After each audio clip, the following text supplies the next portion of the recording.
Ben ritrovati a tutti in questa nuova lezione dell'UPM. Welcome back, everyone, to this lesson of the Focolare Movement's UPM, the Popular Marian University of the Work of Mary. First of all, thank you. Thank you so much for the feedback, comments, and questions we have received regarding the previous lessons. Well, for this occasion, we have created a new section on the website universitapopolaремariano.org. This section is called Dialogando, in dialogue. There we will try to answer all your questions, comments, and doubts. And I also remind you that after this lesson, please keep sending us all of your comments and feedback. This section will be updated the week before each lesson. Prima di ogni lezione. Let's briefly review the path we have taken together so far. After an introductory lesson with Father Fabio Ciardi, we explored the meaning that rules and statutes have for the founders, and with Sister Tiziana Merletti, we looked in depth at those roles these statutes play in the life of those belonging to the different communities.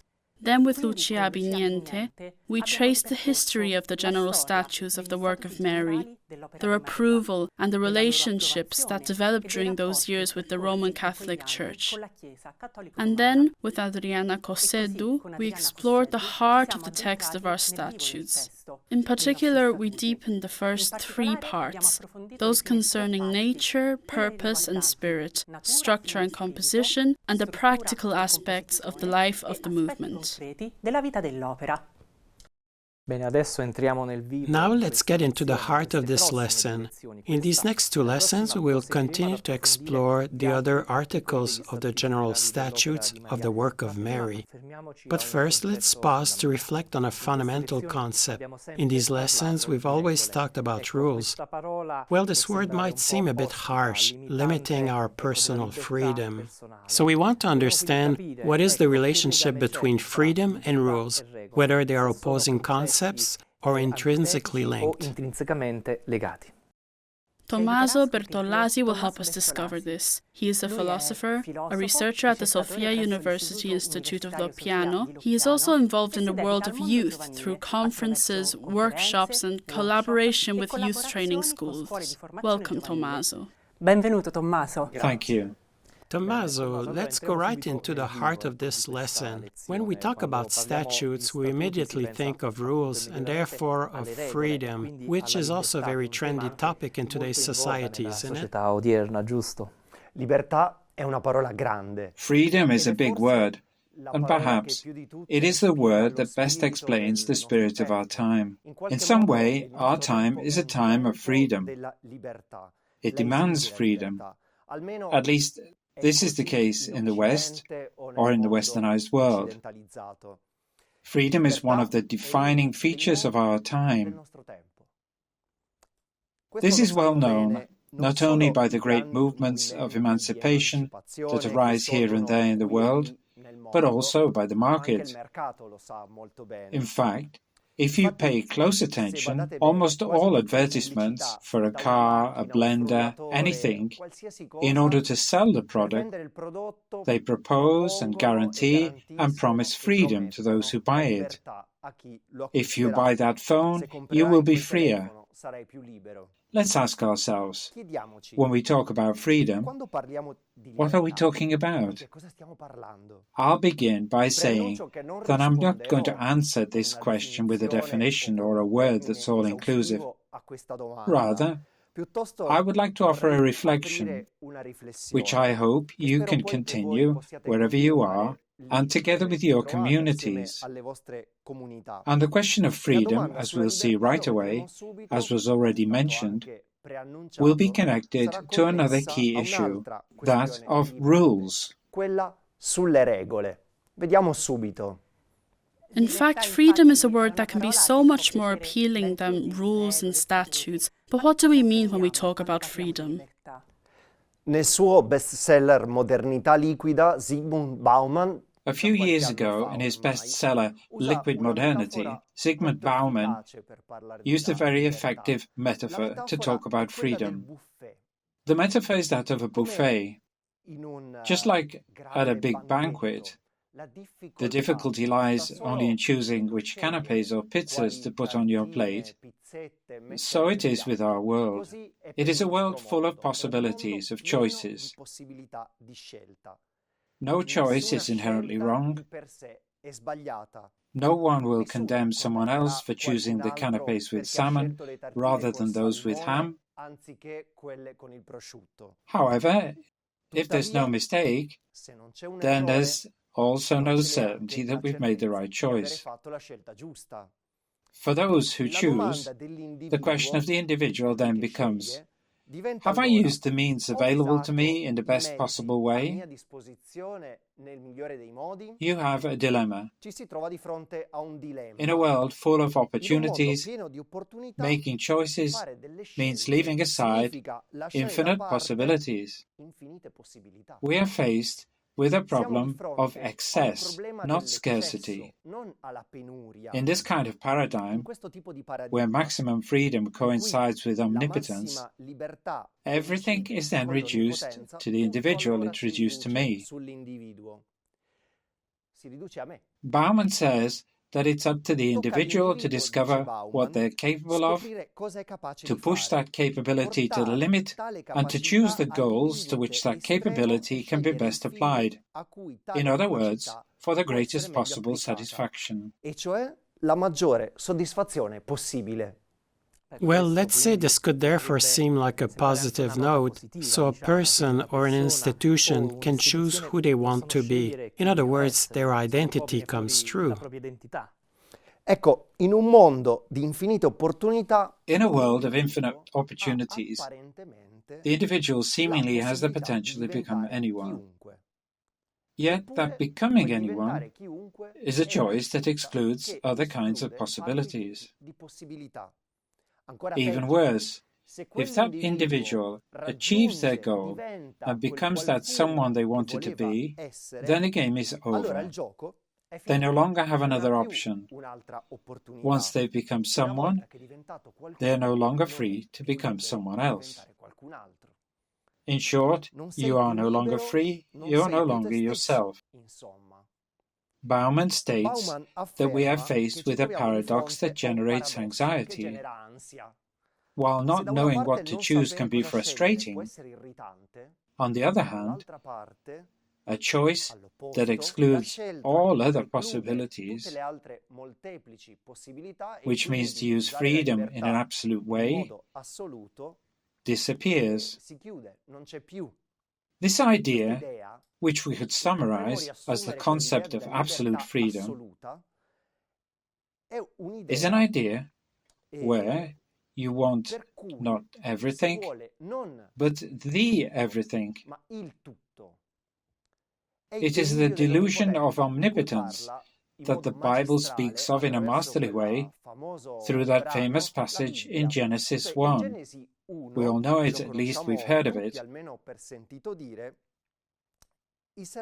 The serpent says to the woman, "If you eat from the tree of the knowledge of good and evil, you will be like God, for your eyes will be opened."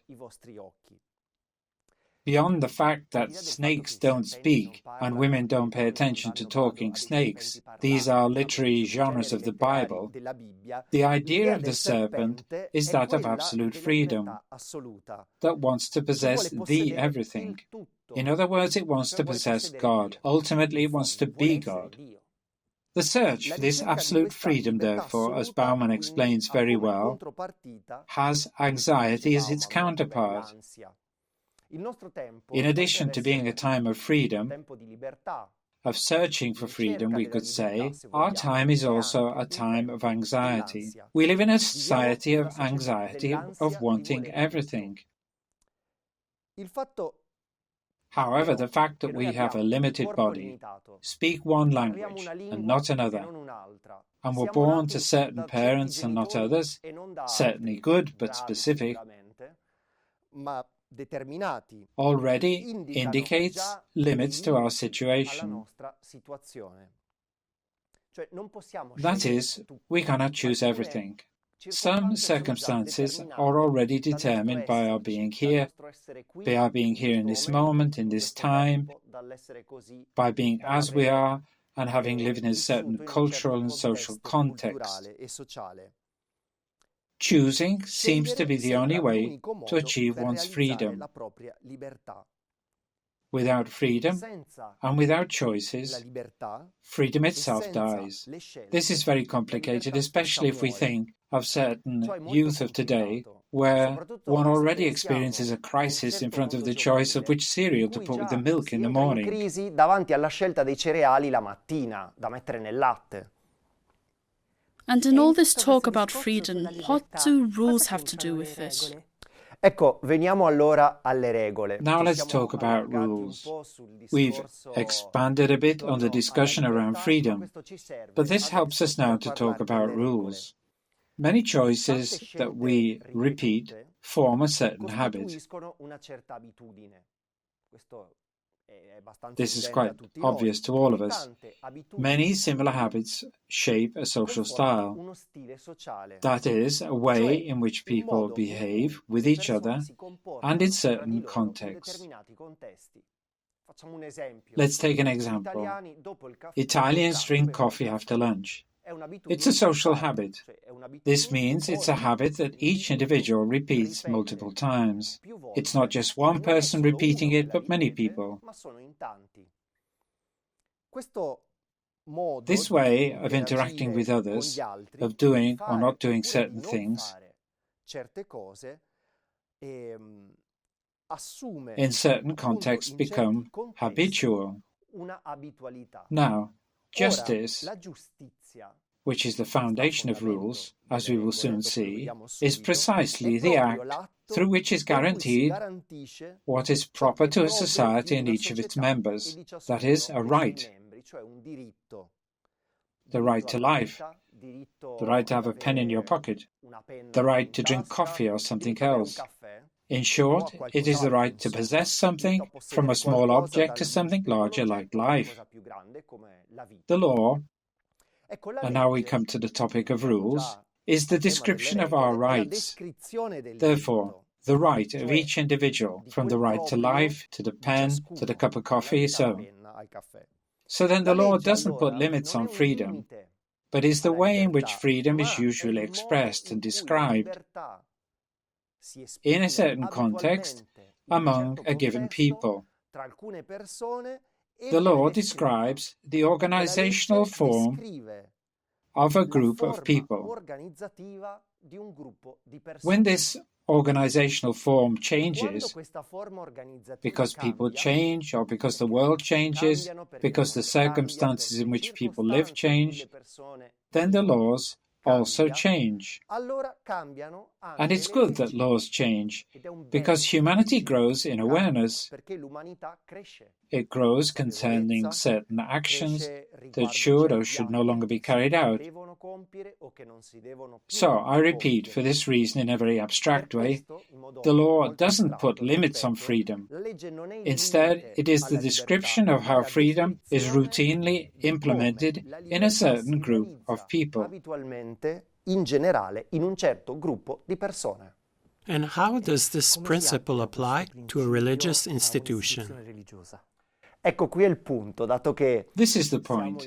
Since we are learning about the statutes of the Focolare movement, therefore, of an institution that in itself exists within the religious context, the question is inevitable. This in itself is not that simple, and here we must necessarily be a little concise and simplify it. Religious organizations inscribe their laws on a foundation. This foundation is not a random one, but at least for Christian organizations, it is God. The Bible knows this kind of operation because the fundamental law of Israel is based precisely on this foundation, which is God. In the books of Leviticus and Deuteronomy, which are ancient biblical books that establish and speak about the law, this law is established from a principle. This principle is love. It sounds very nice said like this, but it's also very complicated. Let's see why, because it's paradoxical. That is, how can you oblige someone to love? The very act of love, which is the act that demands the greatest freedom, how can you force it? How can it be done? It's a biblical paradox. The commandments of love, in fact, outlined in Deuteronomy, seem to suggest that in them one can discern a certain resonance of a fundamental experience of the people of Israel. It's the experience of freedom. Do you know that the ancient peoples near Israel, from the Persians to the Greeks to the Romans, did not have the same idea and experience of freedom as Israel, because freedom for them was a political matter. Let's put it like this. It was a relationship with a master. That is a slave free or not free, or is a citizen free or not free in relation to a slave? Israel had a different experience. It has the experience of liberation, of being a people set free by God. And this act of liberation forms the identity of the people. That is, Israel becomes a people the moment it's freed from oppression and slavery. It is freed by a liberator who is God. In their daily prayer, the Jews remember the fact of liberation.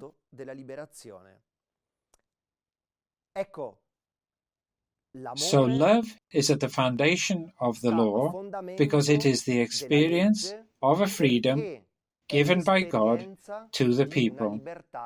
Therefore, if love is possible only as an intrinsically free act, then placing love at the heart of the law of Israel means inserting this law of the covenant between God and the people into that experience of agape, of love and freedom, of the exit from the condition of slavery. For the Bible, then, love, justice and freedom are a set of three that go together. E la libertà sono un trinomio che va insieme. And specifically in the Focolare movement, how can we live this relationship between laws, rules, and freedom?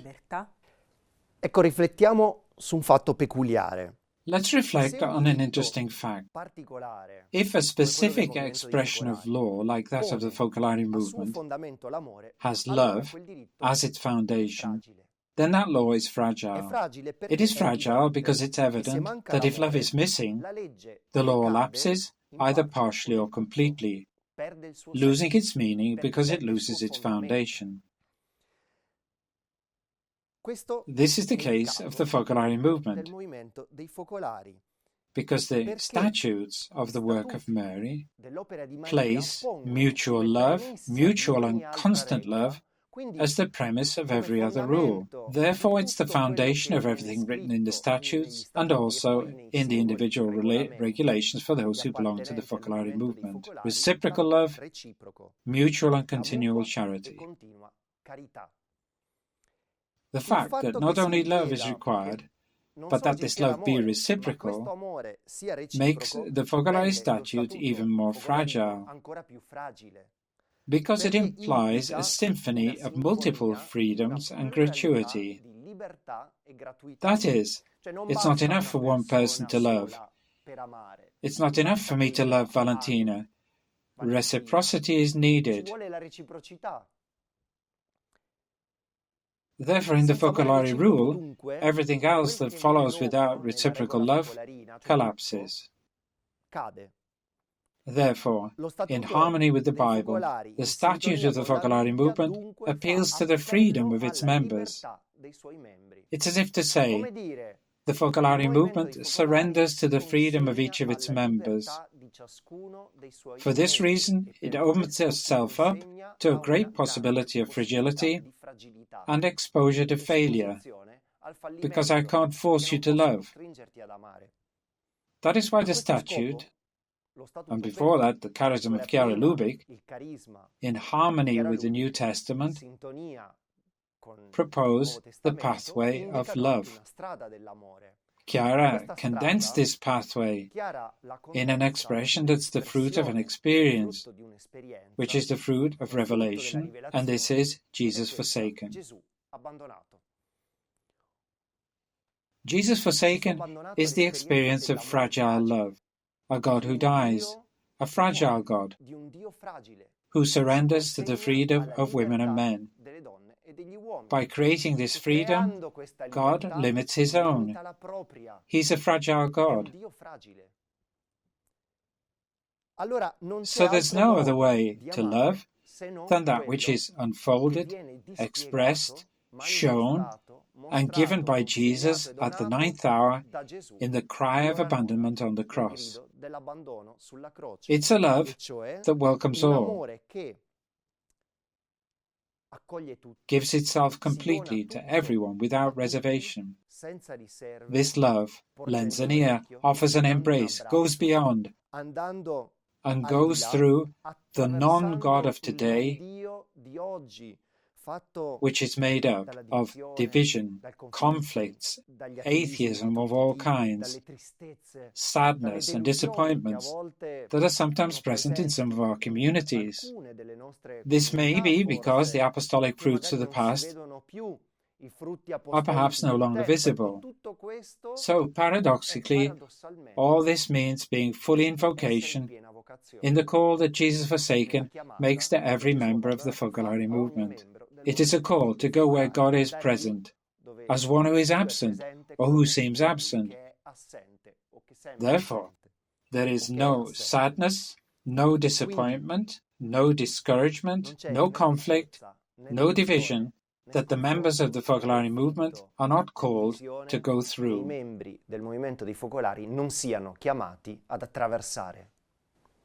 Tommaso, finally, what advice would you give to young people? How can we encourage them to read the statutes as a way to feel more free? Ecco, un'ottima domanda. Mi permetto di rispondere. That's a great question. I would like to answer it like this. I wouldn't give any advice to young people.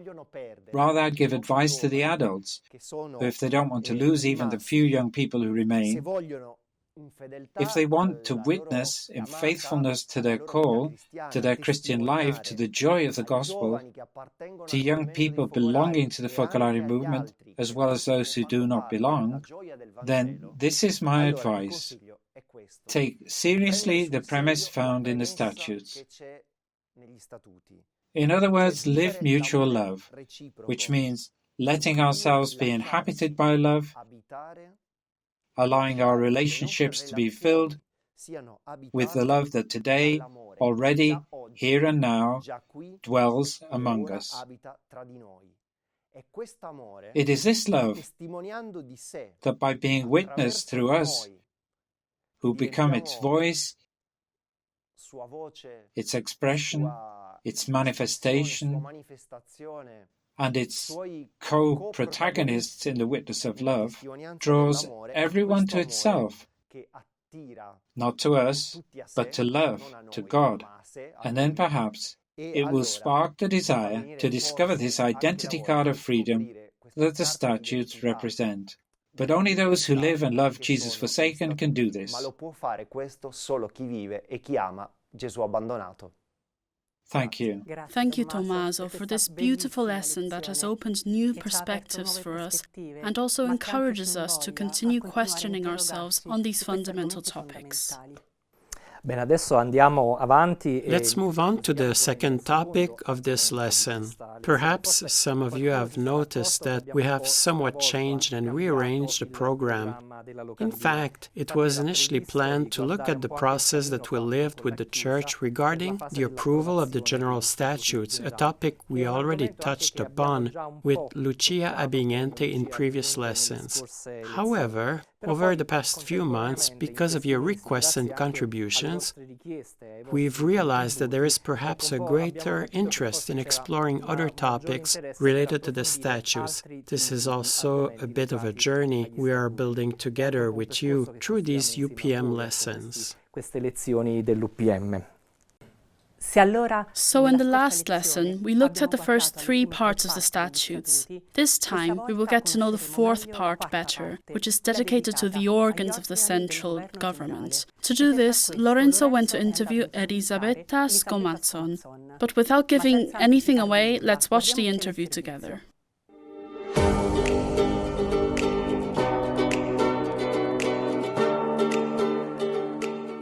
Elisabetta Scomazzon, welcome. Grazie.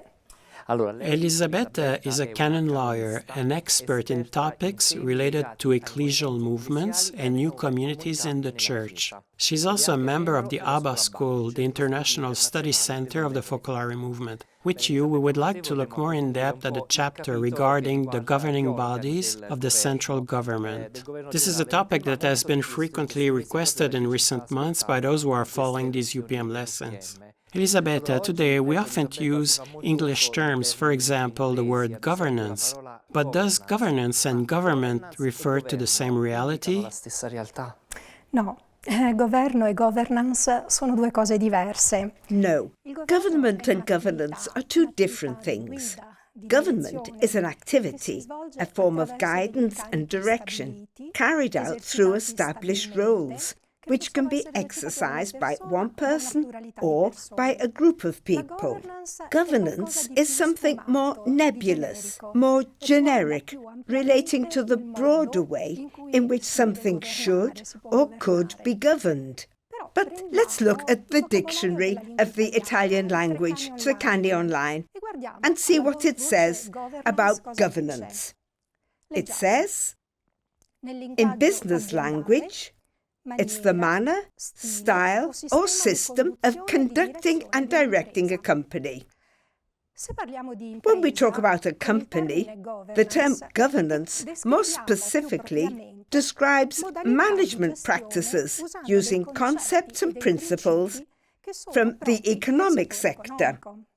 Similarly, in managing works within the Church, we can also apply concepts and principles from the economic sector, appropriately adapted for the improvement of management. The Focolare movement is different. It's a people born from the gospel with a statute approved by the Church.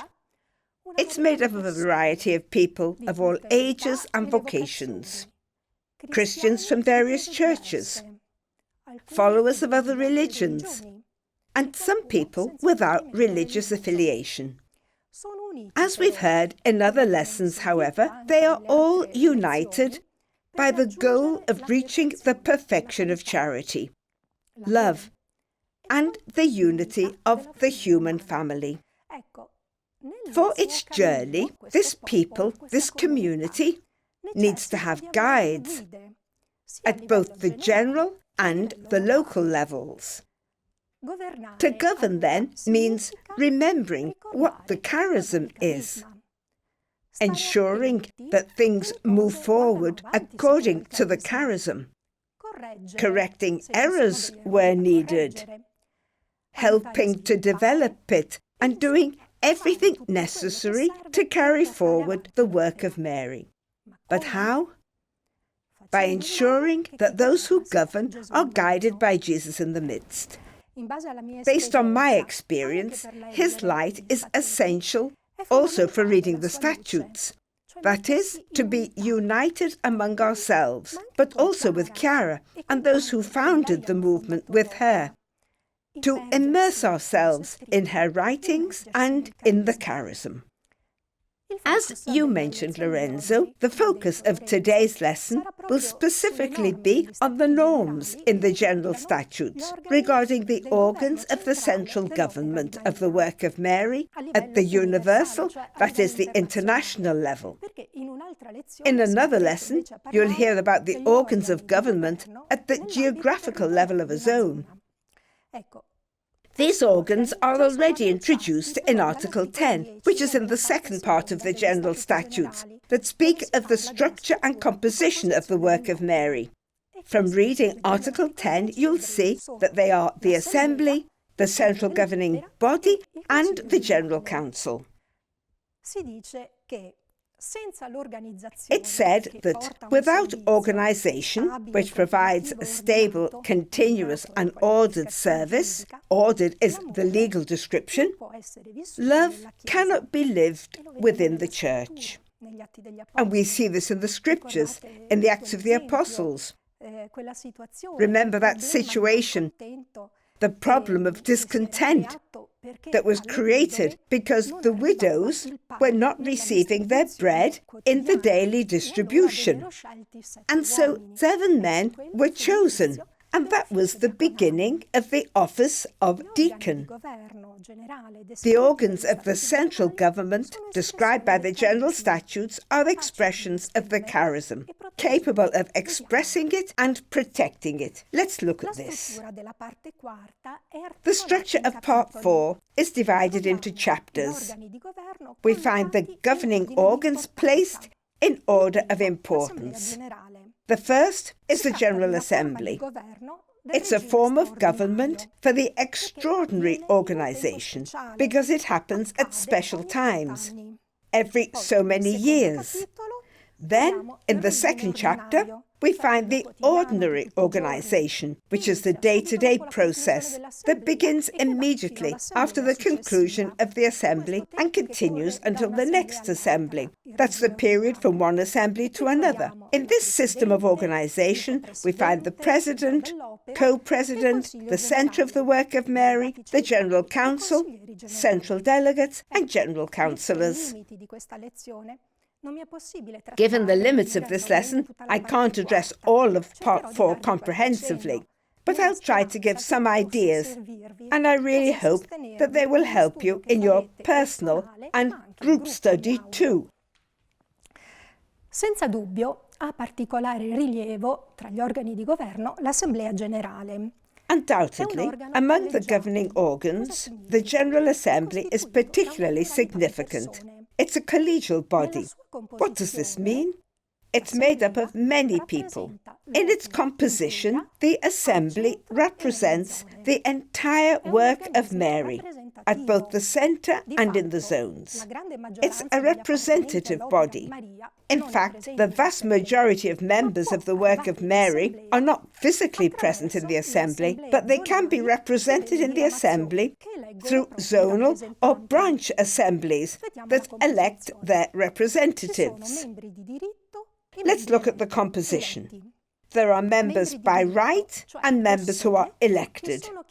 Members by right are people who are called to be part of the General Assembly because they have a specific role. For example, the president, co-president, members of the General Council, as well as the people who are responsible centrally for various activities and works that depend on the centre of the movement. Then there are the elected members, chosen specifically by the zonal assemblies or the branch and movement councils. The assembly can be ordinary, gathering at the intervals specified in the statutes every so many years, or they can also be extraordinary, when there are special reasons that require it to be convened outside these intervals. The statutes contain the rules that establish how the assembly is convened.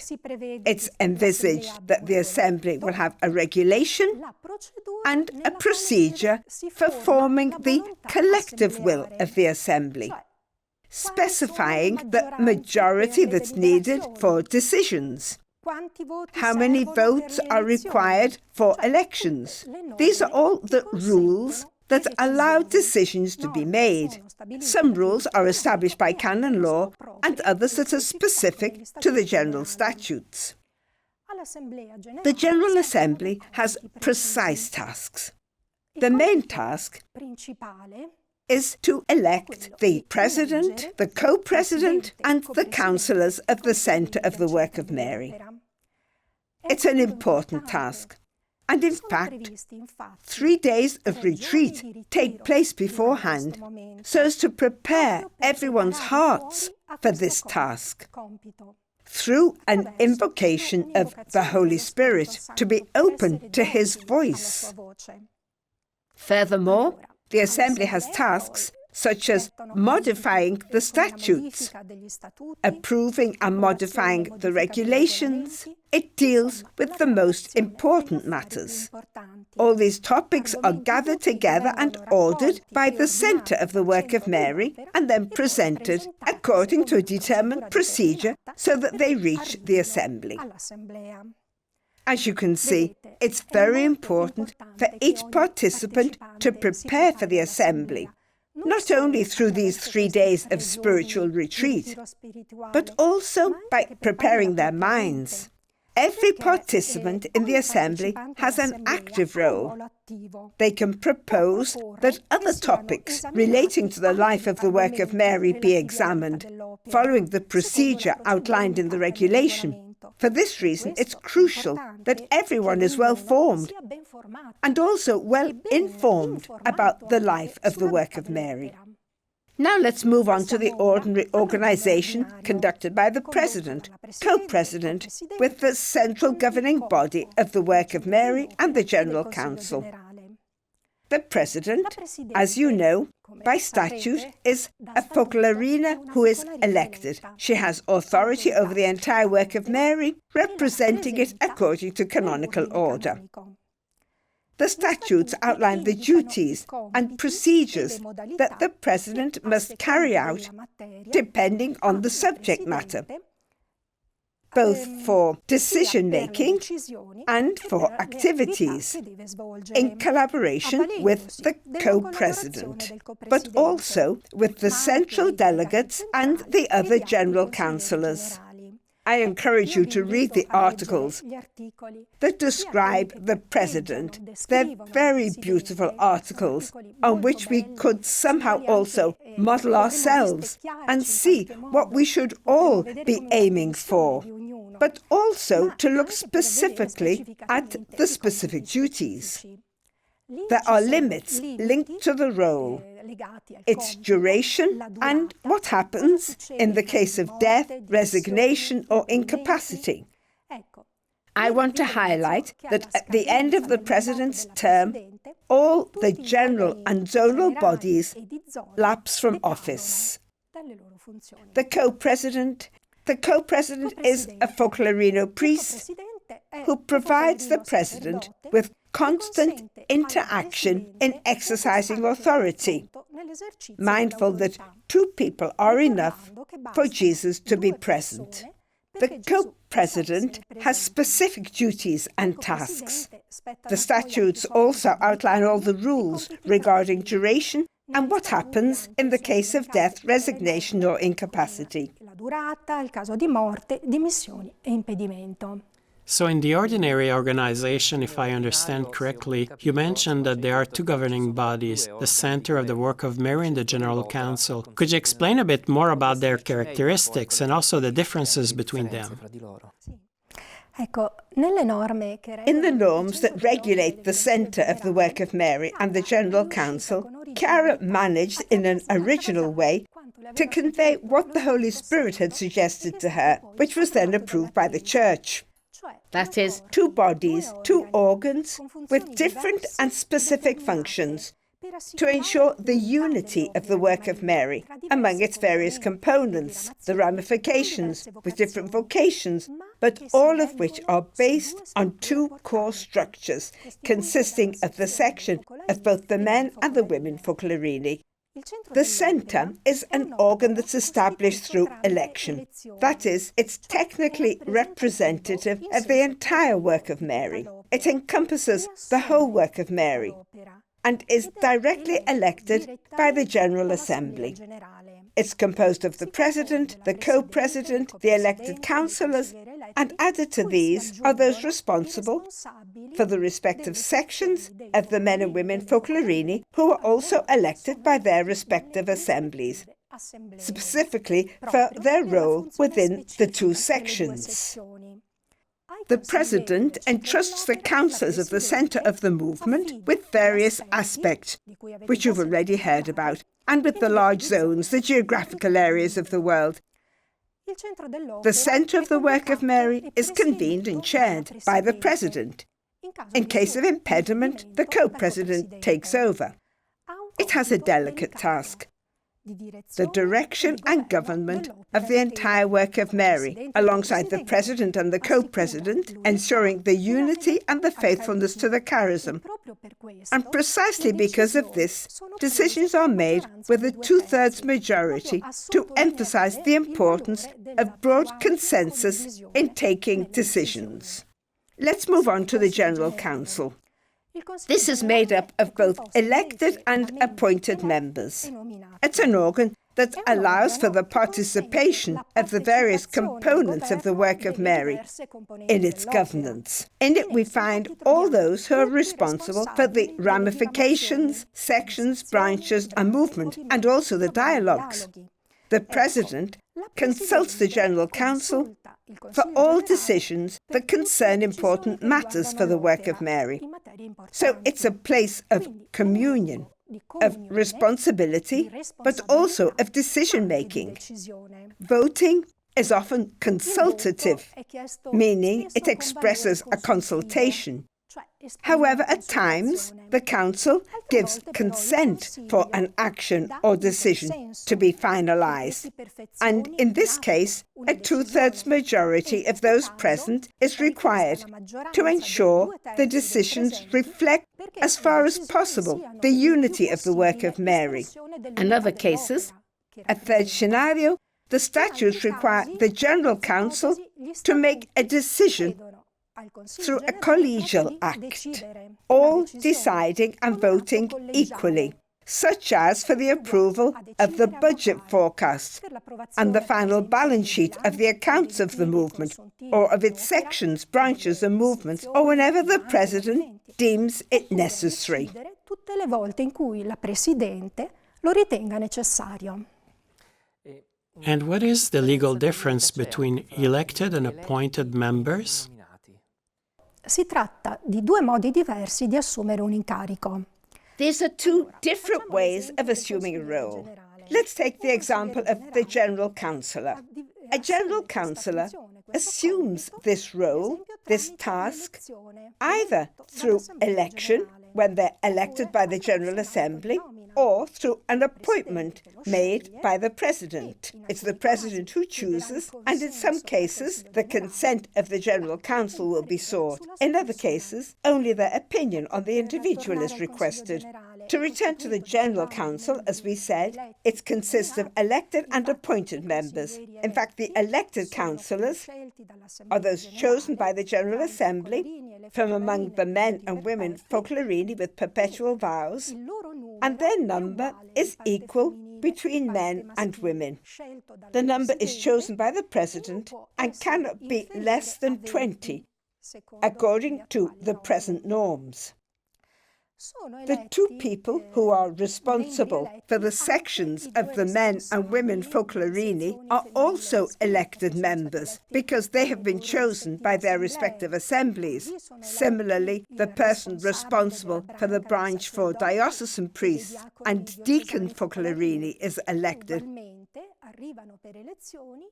as well as those responsible for the branches of the men and women volunteers of God, who are also elected by their own assemblies. Then we have the appointed councillors.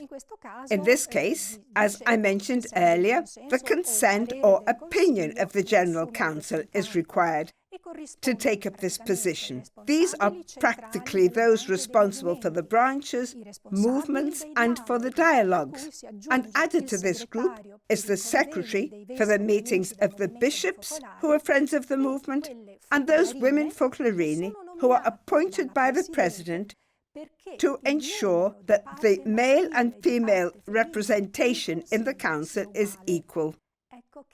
So the importance of the equality between the men and women members is emphasized with this provision found in the statutes. Additionally, those belonging to the work of Mary from other churches, different from the Catholic Church, despite not being able to hold elected or appointed positions in the government according to the statutes, are not stopped from attending the meetings of the General Council, and they contribute their specific input. It's also important to note Article 145 of the General Statutes, which requires that their opinion be sought in the most appropriate forms whenever necessary, to keep in mind the thoughts and practices of their respective churches and communities. And finally, to conclude this question, I cannot fail to mention the General Decree, which was issued by the Dicastery for the Laity, Family and Life regarding the International Central Government. It was promulgated on the 3rd of June 2021 and specifically addresses this part of the General Statutes. As you know, the work of Mary is subject to the jurisdiction of the Dicastery for Laity, Family and Life, meaning it's governed by this dicastery. The decree concerns the duration and number of terms of office, which is fixed at a maximum of 10 years, rather than the 12 years established in our general statutes. It also addresses the level of representation of members in the election process of the international governing body of international associations of the faithful. This decree has the force of law and is binding for all associations recognized or established by the dicastery. Therefore, it's binding for the work of Mary too. For this reason, a commission has been tasked with revising the general statutes to align them with the decree. What's the purpose of the decree? It's precisely to promote a healthy turnover in leadership roles, ensuring that authority is exercised as a true service, articulated within ecclesial communion, and also to prevent personality bias and ownership. The Preparatory Commission for the General Assembly, already in operation, is working to ensure that proposed amendments to the statutes are known and reviewed both at the centre and within the zones, to facilitate the approval process in the Assembly. Elisabetta, but should we ensure that every person belonging to the work of Mary is involved in the processes of reform, decision-making and elections? What do the general statutes stipulate in this regard? Farei una premessa. I'd like to make a premise. As you know, the structure of the work of Mary is an association of the faithful which unites all those belonging to the movement in a single way of going towards God and towards unity, while at the same time maintaining distinctions between its members. There are the branches to safeguard the clarity of each person's commitment, but also to ensure the support that is proportionate to the individual's personal vocation. These branches are entrusted to people who live the same ideal according to their vocation. This structure is supported by the general statutes of the work of Mary for the entire movement. They are the general life norms for the life of the movement as a whole, and then by regulations, which are specific guidelines for each ramification. This is where it's possible to express the participation of everyone in reforms, decisions, and everything necessary for life. Therefore, the general statutes provide for a plurality of structures of communion. I'd say an effort to live unity in charity. It's a plurality where everyone, through their own branch, at the level of the central government, makes their voice heard through their own representative in the General Council, as we've heard. And they can also do this in the Assembly through members by right, elected members, and a representation of the central councils of the branches and movements, also elected from within them. The men and women Folklorini have a total commitment of life in the work of Mary. They consecrate themselves to God, take on the evangelical councils with vows or promises, and are members of the movement with full rights. They all give their contribution and vote through the zonal assemblies. We could say it's like the unity within the Trinity. The statutes unite by distinguishing, so that everyone can find orderly ways to participate in the life and also in the governance of the movement. Di partecipazione alla vita, ma anche al governo dell'opera. Thank you, Elisabetta, for providing us with this valuable contribution and helping us understand this topic better, this important chapter. Thank you for your questions, Lorenzo.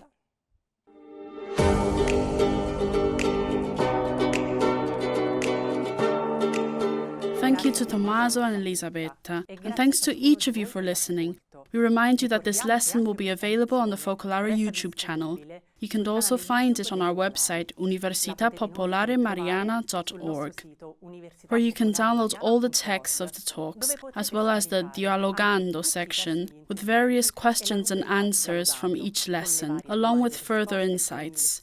We would also like to remind everyone that if you wish, you can contribute to the expenses of producing this course by clicking on the donate button, always available on the homepage of our website. Sempre dall'homepage del nostro sito. So we'll meet again for the next lesson on the 10th of May. We are looking forward to seeing you. Don't miss it. Non mancate.